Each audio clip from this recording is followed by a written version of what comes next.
हाँ भाई, वर्कआउट लगाना तो थोड़ा बहुत सीख लिया तुमने एज़ अ बिगिनर, लेकिन डाइट को लेके अभी भी कन्फ्यूजन है। और येस, इट्स ट्रू कि शुरुआत में हर बंदे को कन्फ्यूजन होती है, वर्कआउट को लेके भी, डाइट प्लान को भी लेके। तो येस, इस वीडियो के अंदर मैं आपको कंप्लीट इन डिटेल डाइट के बारे में बताने वाला हूँ। चाहे आप बल्किंग कर रहे हो या चाहे आप फैट लॉस कर रहे हो, दोनों चीज़ों को अच्छी तरह कवर करूँगा।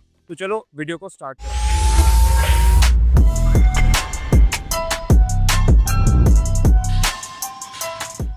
अब जब बात आती है फिज़ीक बनाने की, तो हम सबको पता है कि जिम जाना है, वर्कआउट लगाना है, कंसिस्टेंट रहना है, लेकिन इससे भी ज़्यादा इम्पोर्टेंट डाइट अच्छी रखनी है। अब इसकी मिसाल ऐसे है, जैसे आपकी गाड़ी है, उसके अंदर जितना अच्छी क्वालिटी का आप फ्यूल इस्तेमाल करते हो, उतने अच्छे उसके आउटकम आते हैं, उतनी अच्छी वो परफॉर्मेंस देती है।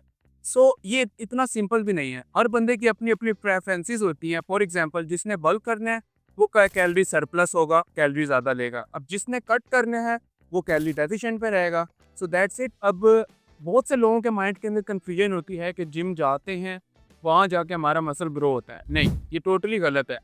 आप जिम जाके अपना मसल टियर करते हो, मसल को फाड़ते हो, और जिम के बाहर आप रेस्ट और अपनी डाइट से उस मसल को हील करते हो, तो आपका मसल ग्रो करता है। अब डाइट के अंदर ऐसी कौन सी चीज़ें होती हैं जो आपका मसल रिकवरी, मसल ग्रोथ में हेल्प करती हैं?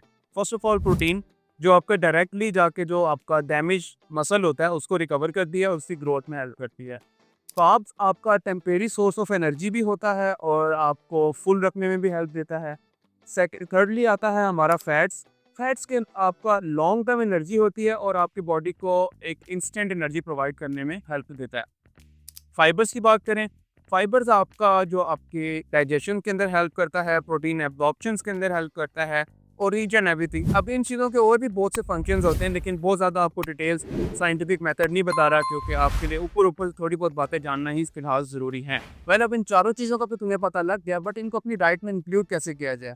मैं आपको कुछ बहुत ही बेसिक और कॉमन चीज़ें बताऊंगा जो हर घर के अंदर इजीली अवेलेबल भी होती हैं, एक्सेसिबल भी हैं, अफोर्डेबल भी होती हैं।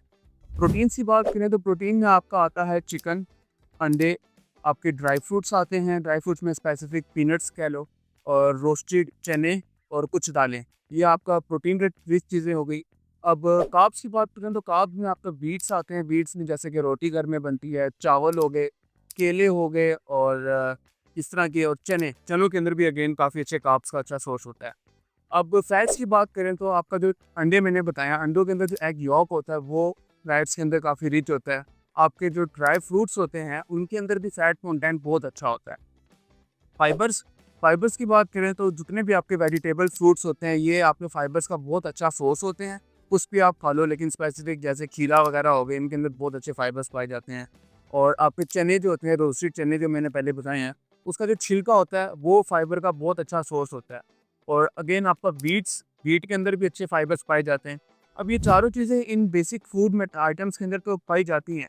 आपने इनको अपने डिफरेंट चीज़ों के अंदर, अपनी डिफरेंट मील प्लान्स के अंदर डिवाइड करना है, ब्रेकफास्ट, लंच, डिनर, थोड़ा थोड़ा। अब प्रोटीन की क्वांटिटी आपने तकरीबन 40%, 30-40% प्रोटीन रखना है, 20-30% कार्ब्स रखना है, और 10-20% आपने फैट्स रखना है। ये खुद से आपने बैलेंस करना है, और इस तरह आपकी ये डाइट पूरी हो जाएगी।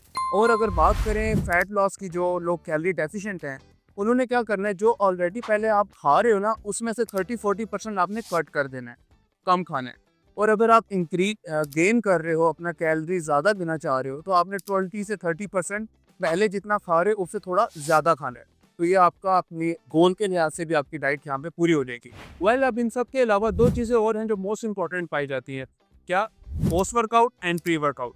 प्री वर्कआउट मील वो होता है कि आप वर्कआउट से पहले लेते हो। इसके अंदर आपने अपना पेट को बहुत ज़्यादा फुल करके नहीं जाना होता। लाइट सी खुराक लेनी होती है, लेकिन वैसी खुराक लेनी है जो आपको एनर्जी देने में हेल्प करे। उसके अंदर क्या होता है, अगर मैं आपको अपना एक्सपीरियंस बताऊँ, मैं क्या करता हूँ प्री वर्कआउट के अंदर, या तो कभी ब्लैक कॉफ़ी ले लेता हूँ, या फिर साथ में कभी कैल्सी का कोई एक आध साशे ले लिया, साथ में 2 से 3 केले खा लिए या खजूर खा ली, तो दैट्स इट, ये मेरा प्री वर्कआउट हो जाता है। अब प्री वर्कआउट आपको हेल्प किस तरह करता है? ये आपका स्टैमिना बरकरार रखता है थ्रू पूरे वर्कआउट के दौरान, और आपको अच्छा वर्कआउट परफॉर्म करने में हेल्प करता है। पोस्ट वर्कआउट की बात करें तो ये आपकी मसल रिकवरी के अंदर हेल्प करता है, और ये आप प्रॉपर मील के तौर पे भी ले सकते हो, जो प्रॉपर एक अच्छी खासी बड़ी खुराक होती है उसके तौर। सो यहाँ पे आज की हमारी डाइट की वीडियो ख़त्म होती है। Make sure to like and subscribe to my channel ताकि ये वीडियो हमारी मज़ीद आगे लोगों तक पहुँच सके। Thank you so much. तब तक के लिए अल्लाह हाफिज़।